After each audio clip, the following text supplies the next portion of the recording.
Olá pessoal, tudo bom? Vamos falar sobre Jung e espiritualidade ou religiosidade, religião. Um assunto que permeia a vida do Jung, né? Desde a infância ele tem momentos onde ele traz indagações interessantíssimas, ainda criança, sobre a religião, né? Lembrando que ele é filho de pastor, sobrinho de pastor, neto de pastor, então ele tem uma relação com a religião e com a espiritualidade muito forte, muito grande durante toda a sua vida.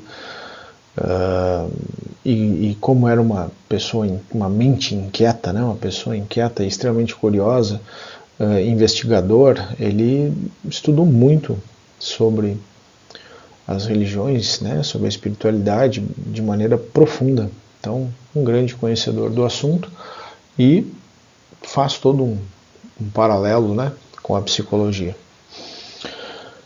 Gosto muito de um episódio onde numa das, se não a última, eu não lembro, entrevistas que ele concedeu, o entrevistador questiona se ele acredita em Deus, né, e ele dá um sorriso e a resposta dele é: eu sei. Né, e ele repete ainda olhando para o cara.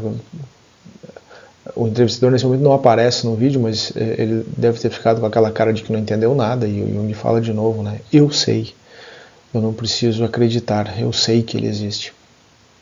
Então, nós temos aqui um cara que buscou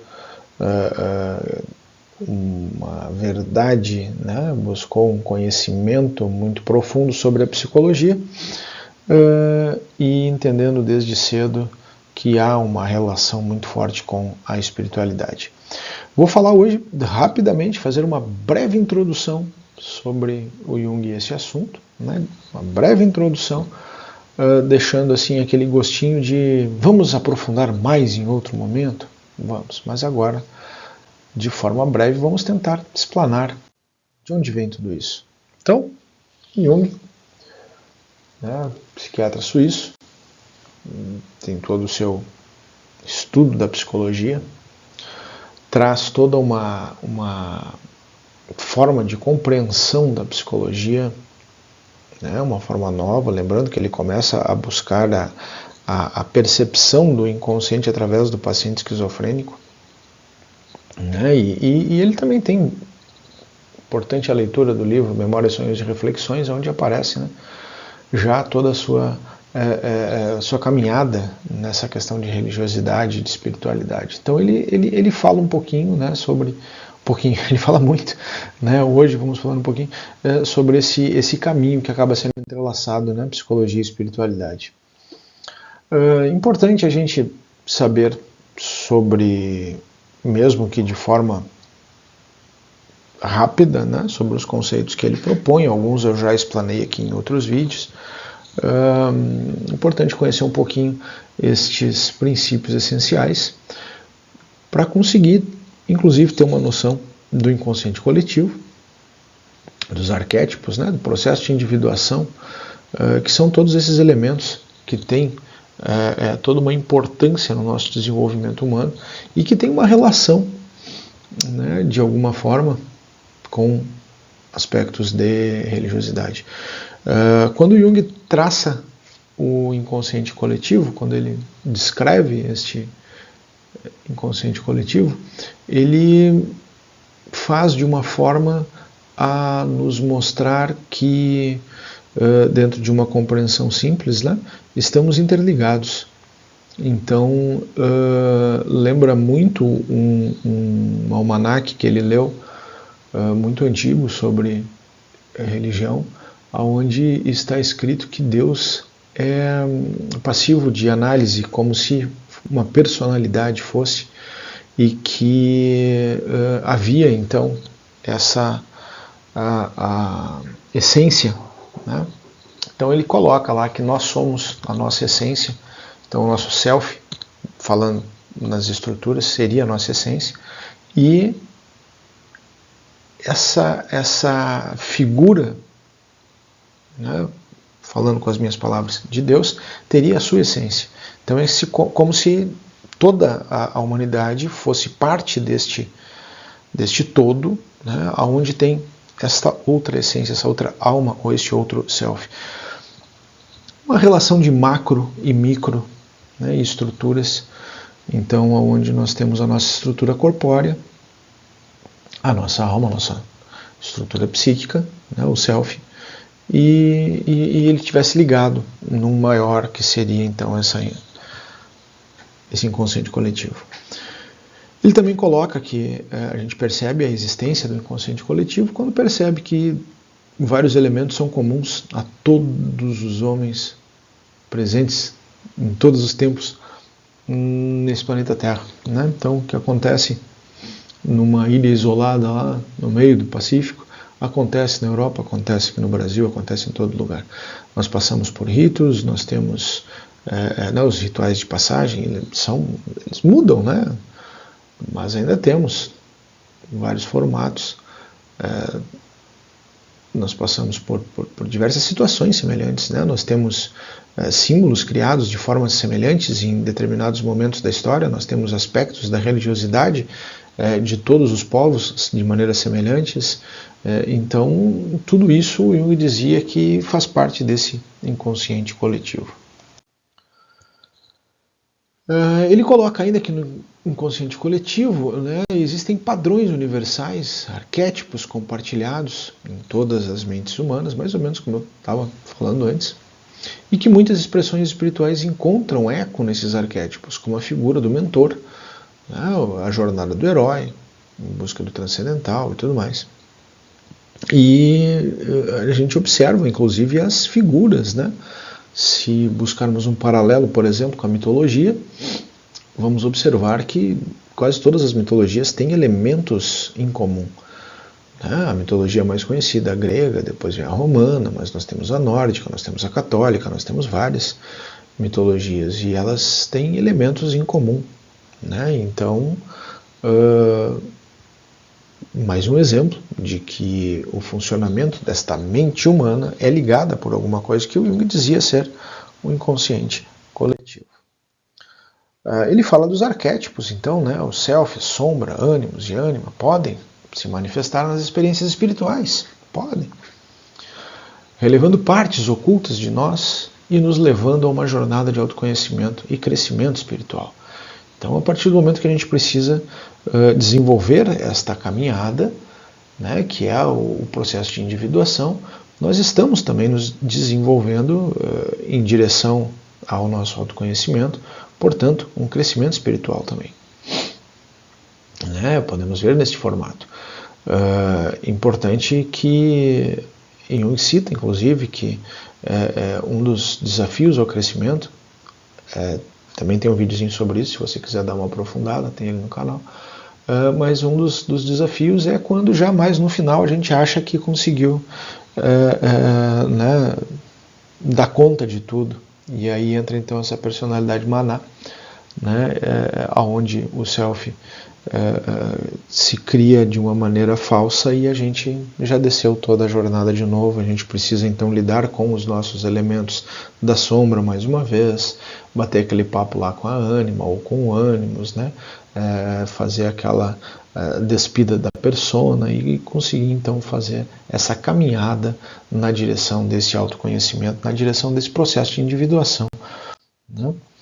O Jung acreditava que essa individuação é um processo de tornar-se quem realmente somos, integrados com os nossos aspectos conscientes e inconscientes. A jornada dessa autodescoberta frequentemente se alinha com as jornadas espirituais, onde buscamos uma conexão profunda com o sagrado e com o divino. Então a gente vê muitas vezes, né, as histórias, inclusive mitológicas, quando o ser busca o processo de iluminação e nessa busca ele precisa ter as suas batalhas com o seu mundo interno, né, e para conseguir atingir essa iluminação.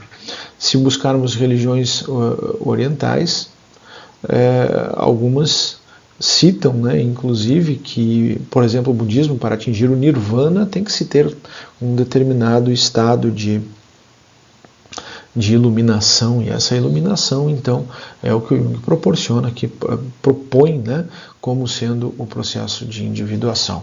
Então ele já vem durante a sua explanação de como seria a sua jornada terapêutica, por assim dizer, em busca desse autoconhecimento. E aí também ele vem falar da interpretação dos sonhos, né, e dos símbolos, que também seria, embora uma parte crucial de todo o processo desta caminhada, né, na direção do processo de individuação, na parte terapêutica, também é algo que encontramos nas tradições espiritualizadas, né, nas tradições espirituais.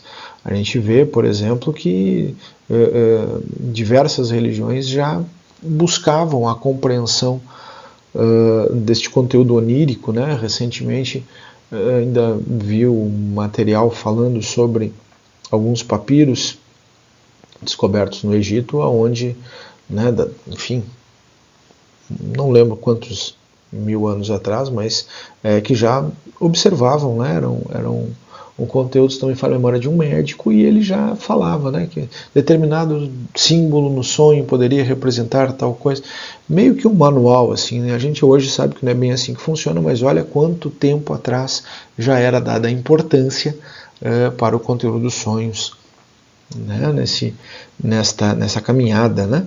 E o Jung dizia que o sonho então é uma parte importantíssima do nosso processo de individuação, né, que é essa comunicação com o inconsciente, essa comunicação com todo esse mundo que tem elementos relacionados com o nosso processo de desenvolvimento, também está ligado a esse conhecimento, essa jornada espiritual.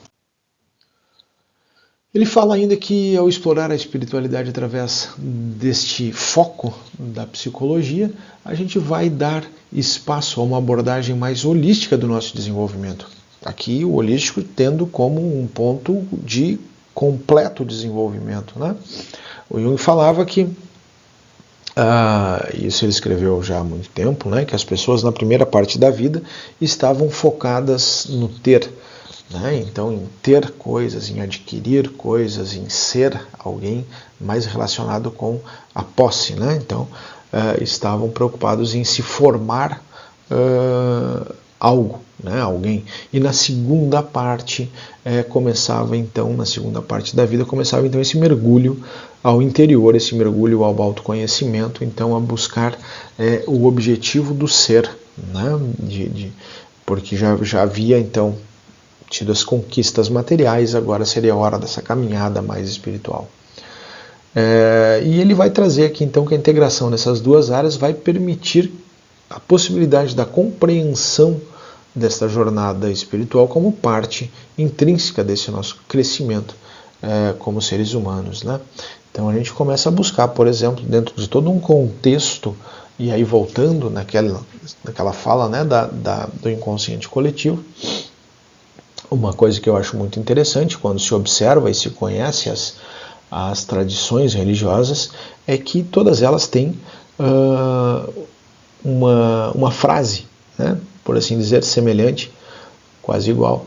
Todas elas falam, né, da regra de ouro, né, inclusive fica conhecida como a regra de ouro porque todas as religiões assim a citam, né, que seria fazer ao outro o que a gente quer que façam para nós, tratar o outro como a gente quer ser tratado, cuidar, né, do próximo também como se fosse da maneira como nós queremos ser cuidados. Isso diversas religiões falam com palavras diferentes, com expressões diferentes, mas é uma regra de ouro, então, que está em todos os aspectos, em todos os cantos da nossa tradição. A gente ainda observa que a nossa exploração da espiritualidade sob essa perspectiva da psicologia junguiana vai nos lembrar que somos seres complexos, com camadas profundas de consciência e potencial espiritual. Então, claro, né, observando que dentro de toda a construção que o Jung nos proporciona, o nosso inconsciente ele é dinâmico e autônomo, já nos traz toda uma visão, um vislumbre, né, desta profundidade que é esse nosso mundo inconsciente, e ele ainda nos diz que esse mergulho ao inconsciente nos proporciona uma aproximação com esse inconsciente coletivo, e isso vai nos trazer então um conhecimento muito maior sobre nós e sobre essa nossa herança espiritual, né? Assim como Jung nos instigou a mergulhar nas profundezas da nossa psique, a espiritualidade nos convida a explorar os mistérios do universo de nossa conexão com ele. Então seria o olhar, este aprofundamento vislumbrando o coletivo. A união dessas duas dimensões nos permite abraçar plenamente a riqueza da experiência humana. O Jung tem uma frase que fecha com chave de ouro tudo isso, lembrando, né? Aqui a ideia é dar uma primeira pincelada sobre o que o Jung fala e a maneira como ele propõe este conhecimento da espiritualidade, né? Uma pequena pincelada. Fecho essa pequena pincelada com uma frase do Jung. Ele diz assim: uma árvore para tocar os céus precisa ter raízes profundas que toquem o inferno. Então, trazendo um paralelo, para que eu consiga estar crescendo no meu processo de individuação, no processo, né, eu preciso estar firme, e para tanto eu vou precisar então ter aquela batalha contra a minha sombra, conhecer os meus infernos, né, fixar as minhas raízes para que a minha copa atinja o céu. Finalizamos por aqui. Essa é a primeira pincelada sobre a psicologia analítica, né, a psicologia junguiana e a espiritualidade. Um abraço, até mais.